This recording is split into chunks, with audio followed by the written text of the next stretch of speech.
Hi guys, welcome to my channel, and I'm happy to share that I'm an OSCP now. And yeah, I wanted to share some um, journey stories and also wanted to do a short review on the exam and how did it go.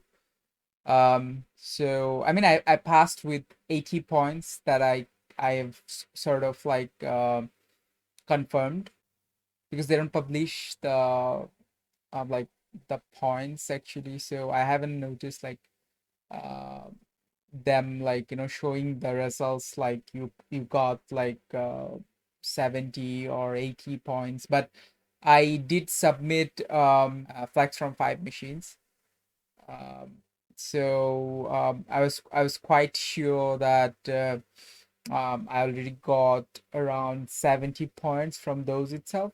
So I sort of assured the 70 points from the exam itself. So and the extra 10 points I got from the lab report. So total it's 80.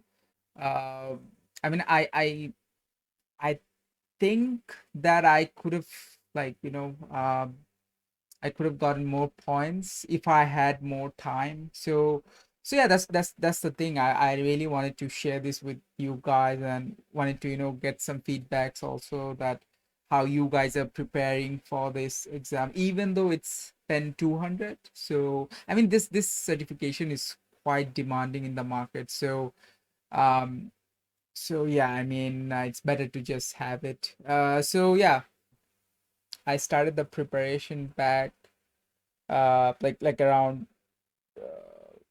4 to 5 months back. So actually my this goal was actually set by my company itself where I work. So they basically asked me to go for the certification, even though I myself not that much of a fan of certifications, to be honest. I mean, I believe that certifications sort of it basically doesn't represent your skills and those sort of things. I mean, I'm from that sort of mindset, but I'm not like trying to offend anyone that you shouldn't do certification. I mean, obviously there are some certain requirements for certain jobs, right? So I mean, whatever suits you, right? So it was also a challenge that my company threw at me. Like, you know what, you think you can pass it? Okay, then go ahead. We'll sponsor it. So yeah, I took the challenge, and I spent about 4 to 5 months preparing. So before I started preparing, I to be honest, I mean, I'm gonna be brutally honest with you guys. I thought that OSCP would be something like a walk in the park. To be honest, I really thought it would be that easy. But then I checked the Reddit where people were posting like I failed like for the fifth time, I failed for the fourth time, I failed for the second time, I failed my first OSCP. I was like, wait, why these people are failing so many times, and why it's so frequent, like why they're failing like so badly. And I managed to talk to a few of them. I reached out to them, and I really wanted to sort of find out the cause, like what was leading to so much of fails and why people are like failing it so badly.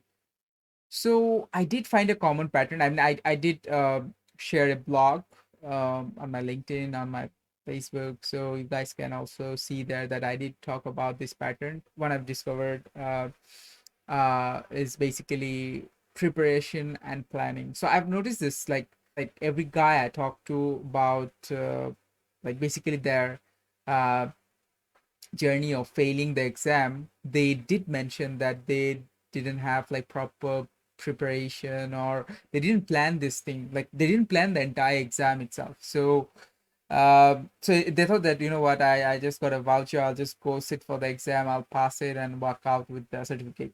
So that's the mindset they like almost all of them had. So then it sort of worried me because I was having that same mindset. So what I did, I took some time.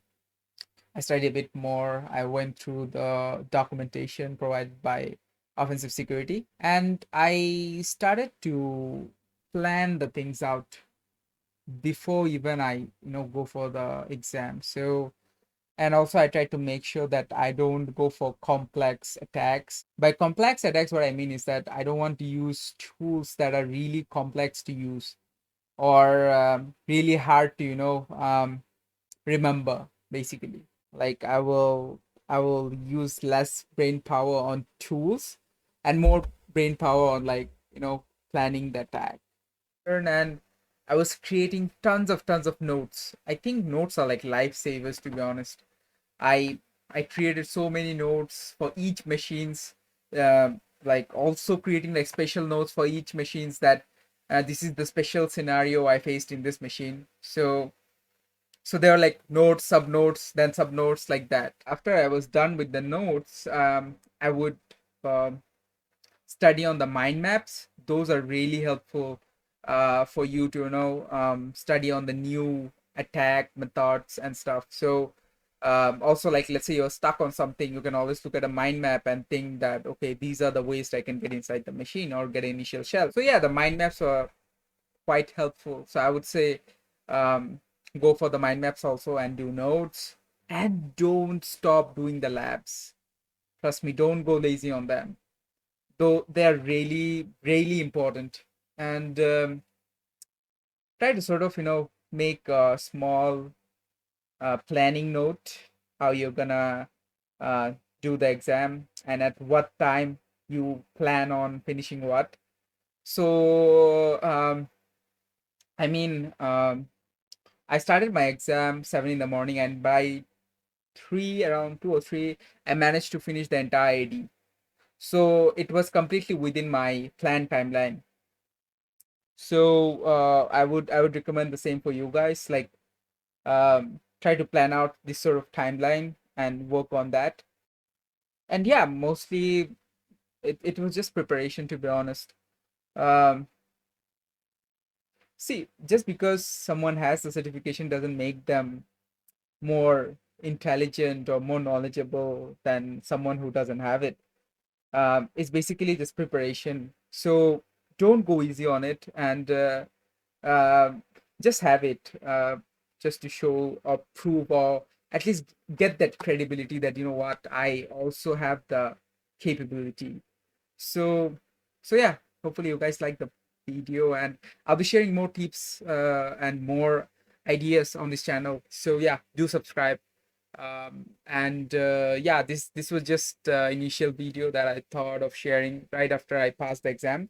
So in future I will make more um, um, like exciting contents regarding OSCP, and I'll also do a lot more research on the content. So, I mean, I do need the support of you guys. So do subscribe to my channel, and yeah, do also mention what you want to know and in my next video, so that I can sort of prepare that content for you guys. So yeah, see you guys. Bye.